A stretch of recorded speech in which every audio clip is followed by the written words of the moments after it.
Hello दोस्तों। आज के दिन हम देखने वाले हैं कि काफ़ी सारी अलग अलग कंपनीज आज की डेट में ओएफएस के जरिए उसका जो प्रोबेबल स्टेक है, जो as per the SEBI promoter का होल्डिंग 75% होना चाहिए, एटलीस्ट 25% पब्लिक के पास होल्डिंग होना चाहिए। ये रूल के मुताबिक कंपनी जब लिस्टिंग होती है तब से लेके 3 इयर्स के अंदर अंदर ये पर्टिकुलर जो रूल है उसको फॉलो करना पड़ता है। इसीलिए काफ़ी सारी अलग अलग कंपनीज के अंदर हम ओएफएस देखते हैं। काफ़ी एनसीएलटी आईबीसी की कंपनी जो है, जो वहाँ नया प्रमोटर कंपनी में आता है और कैपिटल रिडक्शन करके नया प्रेफरेंशियल इश्यू करके उसका जो होल्डिंग है वो 90% प्लस लेके जाता है, जो जिसको कारण आने वाले टाइम के अंदर काफ़ी सारी कंपनीज को ओएफएस के जरिए उसका इक्विटी स्टेक रिड्यूस करना पड़ेगा। ये पर्टिकुलर लिस्ट ऑफ कंपनीज जानने के लिए आपको सबसे पहले screener.in पे जाना है, जहाँ जाके आपको लॉगिन कर लेना है। सिंपली आप गूगल पासवर्ड आईडी नाप के आप लॉगिन करते हो तो आपको ये पर्टिकुलर इंटरफेस दिखेगा। यहाँ आपको क्रिएट न्यू स्क्रीन पे क्लिक करना है। जैसे आप क्लिक करते हो तो आपको एक सेपरेट ये विंडो मिल जाएगी, जहाँ आपको लिखना है प्रमोटर होल्डिंग ग्रेटर देन 75। हमको ये पर्टिकुलर जो कंडीशन हमने डाली हुई है उसमें हम बोल रहे हैं कि प्रमोटर का होल्डिंग जिन जिन कंपनी में, यानी जो भी बीएसई एनएसई पे लिस्टेड कंपनीज का पूरा लिस्ट है उनमें से प्रमोटर की होल्डिंग 75% से ज़्यादा है तो ऐसी कंपनी मुझे स्कैन करके चाहिए।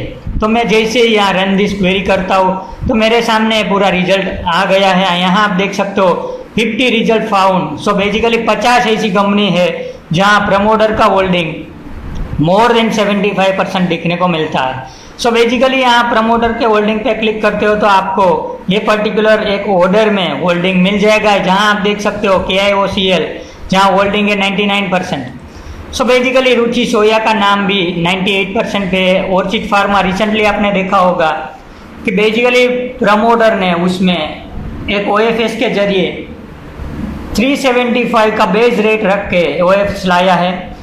आने वाले टाइम के अंदर ये पर्टिकुलर पूरा जो 50 कंपनी का लिस्ट है वो आपको देख लेना है। अगर आपके पोर्टफोलियो में इनमें से कोई भी शेयर है तो आपको रडार पे रखना है और आने वाले टाइम में OFS के जरिए या तो कोई भी रूट के जरिए कंपनीज का एक रिडक्शन दिखने को मिलेगा। यहाँ आप सुप्रा स्पेसिफिक देख सकते हो। बेसिकली 17 के रेट पे एक वीक पहले कंपनी ने उसका OFS लाके पर्टिकुलर जो होल्डिंग है वो 75 कर दी गई है। बेसिकली आपको हिंद एरोनॉटिक्स में आप देख सकते हो 5.15 ऐसे, मतलब नज़दीक वाले रेंज में हमको कोई दिक्कत नहीं है। बट जब भी जो कोई भी कंपनी का होल्डिंग 81 या तो 80% से अबो है, वो पर्टिकुलर कंपनी में OFS ही एक रास्ता है जिसको लेकर आने वाले टाइम में प्रमोटर होल्डिंग रिड्यूस हो सकती है। काफ़ी सारी अलग अलग गवर्नमेंट कंपनीज है जहां होल्डिंग 95% प्लस दिखने को मिलता है, ऐसी IOB, UCO bank, IDBI। A particular जो होल्डिंग है, ये पर्टिकुलर मार्केट जो आज पीक पे ट्रेडिंग हो रही है, मतलब एक अच्छा खासा लेवल पे हो रही है। बेसिकली कोई भी प्रमोटर ये पर्टिकुलर लेवल पे OFS के जरिए उसका स्टेक रिड्यूस करने का एक बार सोच सकता है। रुचि सोया एंड ऑर्चिड फार्मा आप इंट्राडे या तो शॉर्ट टर्म या तो पोजिशनल के लिए बाय कर रहे हो तो बेसिकली आपको ये OFS का एक बहुत बड़ा खतरा आपके पोर्टफोलियो में बन के रह सकता है, क्योंकि ऑर्चिड फार्मा जब भी 1200 के रेट पे चलता था तो बेसिकली ये कंपनी के प्रमोटर ने ऑलरेडी 375 के रेट पे OFS के जरिए उसका अनाउंसमेंट करने के बाद आप देख सकते हो 50% क्रैश ये पर्टिकुलर शेयर्स के प्राइसेस में देखने को मिल रहा है। सेम भी KIOCL में भी आपको आने वाले टाइम में ऐसा OFS दिखने को मिलेगा, क्योंकि उसका जो रेट है 264, जो कि काफ़ी सारे दिन के पहले वो 90 के बिलो वो ट्रेड हो रहा था।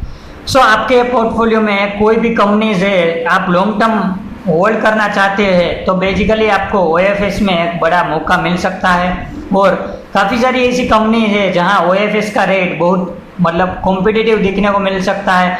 रुचि सोया है, ऑर्चिड फार्मा है, काफ़ी सारी अलग अलग JSW प्रोडक्ट इस्पात में भी हमने देखा है कि ये पर्टिकुलर कंपनी में OFS एक काफ़ी डिस्काउंट लेवल पे दिखने को मिला है।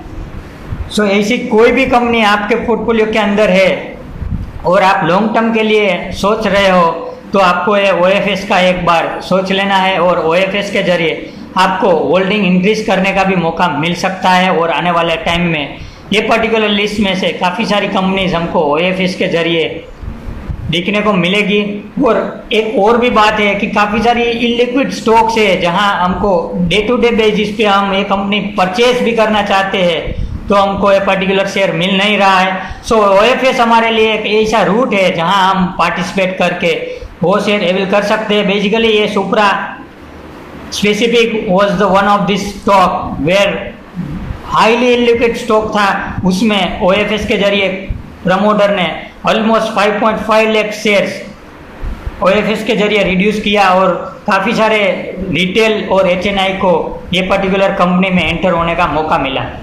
सो OFS का जो रूट है वो दो प्रकार के काम करते हैं। एक बहुत बड़ी लिक्विडिटी वाली जो कंपनी है उसके लिए निगेटिव इम्पैक्ट करती है, या तो NCLT की कोई भी कंपनी है जहां प्रमोटर ने होल्डिंग 95-99% तक इंक्रीज किया है और वन वे उसका जो स्टॉक्स रेट है वो मैनिपुलेट करके इंक्रीज किया हुआ है। जो एग्जांपल है रुचि सोया है, ऑर्चिड फार्मा है, काफ़ी सारे अलग अलग एग्जांपल हमारे सामने दिख रहा है। सो ऐसी कोई भी कंपनी में हमारा होल्डिंग है तो हमारे लिए रिस्क है, बट काफ़ी सारी अलग अलग कंपनीज है जहां अच्छा बिजनेस ग्रो हो रहा है, कंपनी भी अच्छे खासे वैल्यूएशन पे ट्रेड हो रही है। वो कंपनी अभी आज की डेट में इलिक्विडिटी है, मिल नहीं शेयर रहा है। सो OFS के अंदर हम पार्टिसिपेट करके OFS के टाइम पे पर्टिकुलर शेयर्स के अंदर अच्छा खासा वॉल्यूम होने की वजह से हम उसमें एंट्री कर सकते हैं। और रिसेंट जो एग्जांपल है सुप्रा स्पेसिफिक, जहाँ 1000 का भी वॉल्यूम नहीं हो रहा था, OFS के टाइम पे ऑलमोस्ट 1 लाख का एवरेज वॉल्यूम 4-5 दिन देखने को मिला।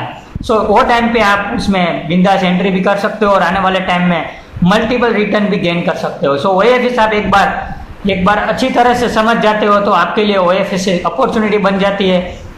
काफ़ी सारा OFS NMDC जैसा आता है जहां फ्यूचर एंड ऑप्शंस में ये पर्टिकुलर स्टॉक होल्डिंग मतलब ट्रेडिंग करता है, तो वो टाइम पे भी आप फ्यूचर एंड ऑप्शन की मदद से एक आर्बिट्रेज अपॉर्चुनिटी भी कर सकते हो। सो बेसिकली आपको OFS से रिलेटेड कोई भी डाउट है या तो क्वेश्चन है या तो आपको कोई और एडिशनल इन्फॉर्मेशन चाहिए तो आप कमेंट करके पूछ सकते हो। बस इसी के साथ हम आज का ये पर्टिकुलर वीडियो समाप्त करते हैं। Thank you.